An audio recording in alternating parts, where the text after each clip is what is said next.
Tata Motors presents Trucking into the Future in partnership with News 18 Network.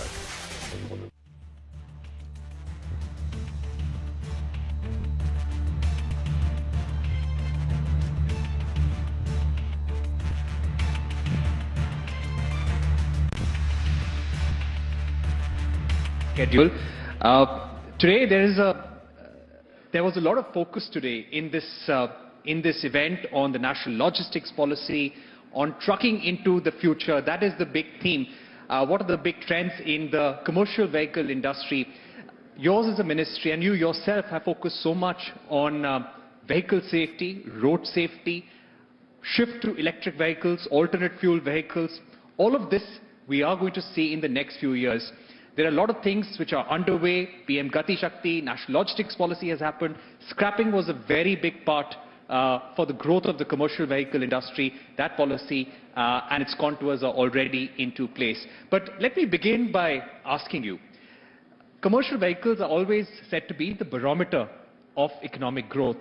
We're seeing strong growth in the commercial vehicle sector right now, thanks to the post-pandemic recovery, although on a low base, almost 112% growth in the first quarter of this fiscal.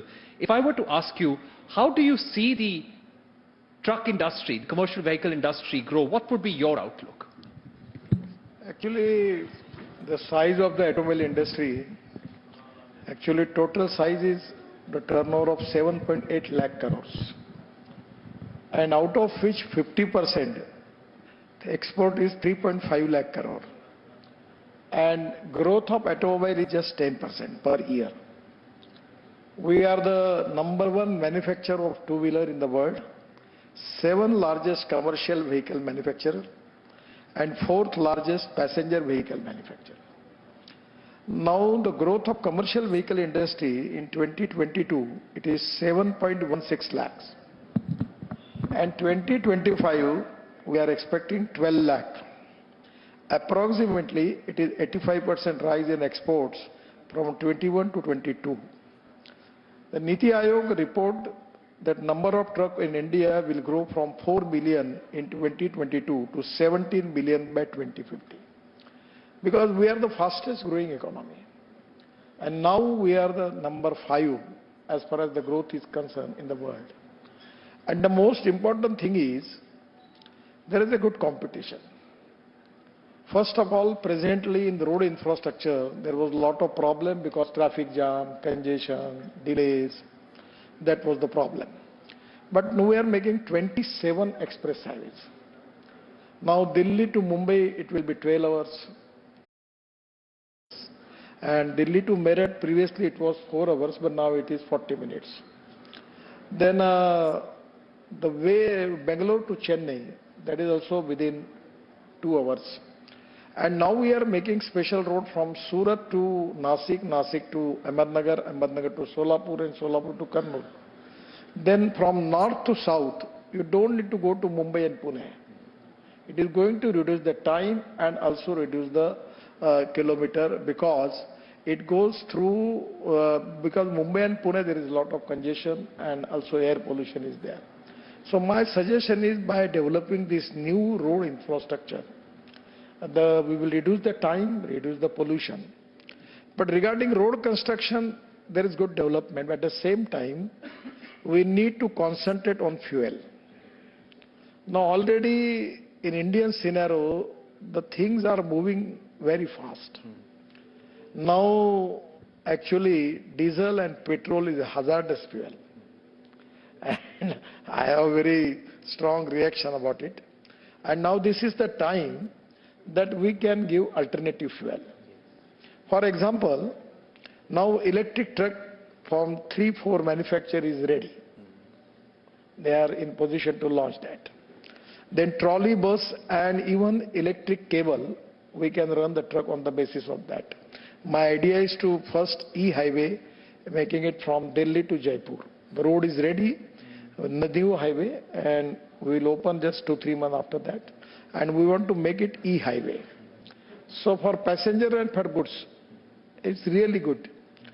The electric is a cheaper fuel. Actually, in our power basket, the 40%, 38% of the power is solar power. And the target is that the target is from the Prime Minister that we will take 60% of the power with the solar power. Just 20 days before I launched one LNG truck from Blue Energy in Pune, and they have the capacity of 1400 kilometers. He was telling me that Dalmia has purchased 20 trucks. So that will change the economics, because the cost of the diesel and cost of the LNG is 50% probably. Now presently, because of the Ukraine war, the gas price is higher side. But my idea is making this bio LNG and bio CNG from rice straw. Now already successfully we have the plant in Panipat of Indian Oil. They are making 150 ton bitumen per day from Parali, that is rice straw, and 1 lakh liter of bioethanol. So 5 ton of rice straw is giving 1 ton of bio CNG or bio LNG. So idea is now diversification of agriculture towards energy and power sector, where we are making second generation ethanol from biomass. Already in Assam the plant is started. Some other area like Assam Petrol is making 100 ton of methanol per day. So methanol rate is 22 rupees. Now we need methanol truck in the country, the USA, Canada, China, everywhere the methanol engines are there. Even in particularly in the waterways and sea transport, my idea was to launch methanol engines. So 22 rupees per liter methanol is there, and the diesel rate is very high. So at the same time we can make bio CNG and bio LNG. The last important thing, which is the future for the industry, that is hydrogen.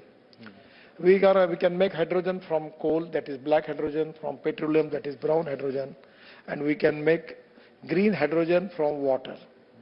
From the sewage water we can make the recycling of the water, and rooftop solar, because the 70% cost in making green hydrogen is power. So by solar we will get the green hydrogen. My target is, I am trying for that, to get the green hydrogen with $1 per kg, where 450 kilometer average for the car is there.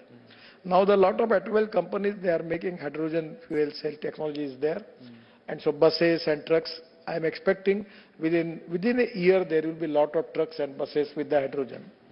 So by changing the fuel, the cost of the fuel we will reduce, maintenance cost will be reduced, and because of new highway, and where we are now going to launch e-highway, that cable will be there. Because of that, 100% there will be reduction in logistic cost. The most important problem in Indian trade and business and industry is facing, the logistic cost in India is 15 to 16%.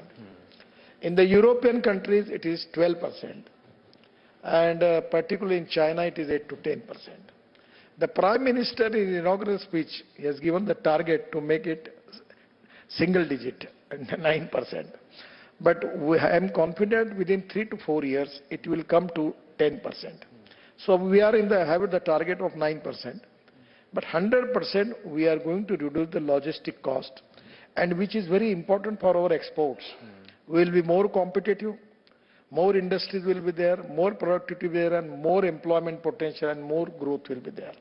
So futurely, I will say in Australia, they have one powerful truck with 5 trolleys. So because of this highway also, our automobile company can think on that line, that with one powerful truck they can take 3 to 4 trolleys with it. So the capacity of the truck will be increased. So again we will reduce the cost. So the new technology, new innovation and new research is asset.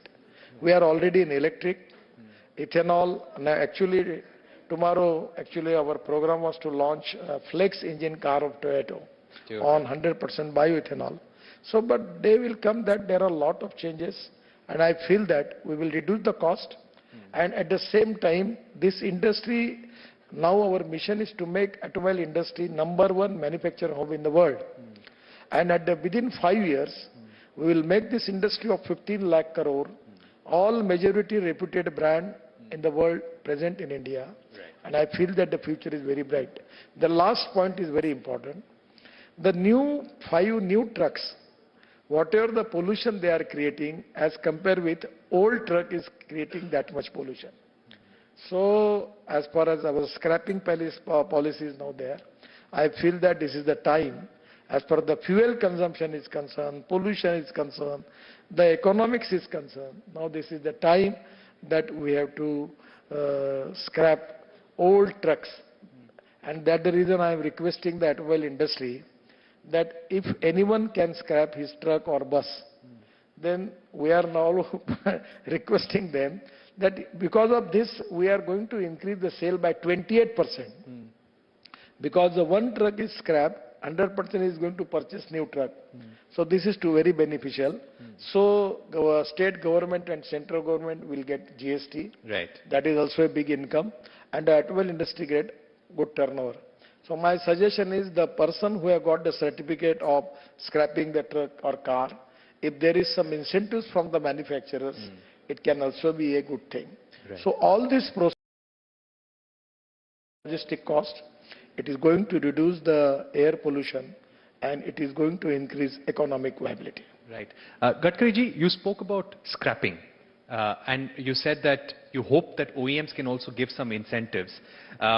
Before we move on to the next theme, we were just getting some suggestions from the audience that maybe scrapping centers for the truck industry could be close to depots to make it easier for some of the fleet operators to scrap their trucks. Are you thinking of certain tweaks to the policy or make it easier for them to scrap vehicles?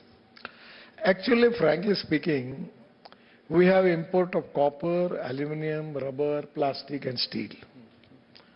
So my suggestion is that the scrapping policy is the most beneficial to the automobile manufacturer.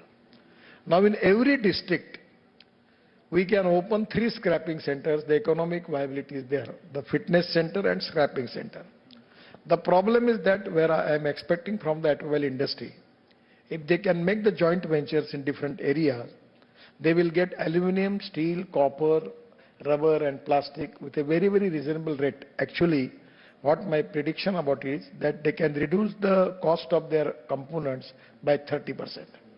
So it is beneficial to automobile industry, and that's the reason now I will request automobile industry to start the scrapping centers in India, and we can start at least 2,000 scrapping centers. The most important thing is now, when I was shipping minister, we increased the draft of majority 5 to 6 port. So now the scrapping material available in the world, we can take up to the port and we can make their industrial clusters like in Kandla, Tuticorin, where the 18-meter draft, the 2 lakh ton of scrapping material will be there. Now I give the example of used truck, use a West tire. Now it was banned, but I requested the Honorable Environment Minister to allow them. Now because of that, the rubberized powder is available and we are adding 10% rubberized powder into bitumen, that rubberized bitumen. So it is really waste to wealth. So I am always telling people 2 important philosophy. One is knowledge. The innovation, entrepreneurship, science, technology, research, skilled and successful practices, we name it as knowledge. That is conversion of knowledge into wealth. Already technology is changing. The other philosophy is no material is waste and no person is waste. It is depending upon the appropriate technology that you can convert waste into wealth. So 100% we can make the waste material industry of big size. We can make the industry of 5 lakh crore with solid waste management and liquid waste management, and we also can make the waste material industry of big size, creating more employment potential, revenue to the government, and that is going to reduce the production cost of the automobile industry. 100% is win-win situation for all the stakeholders. Tata Motors presents Trucking into the Future in partnership with News 18 Network.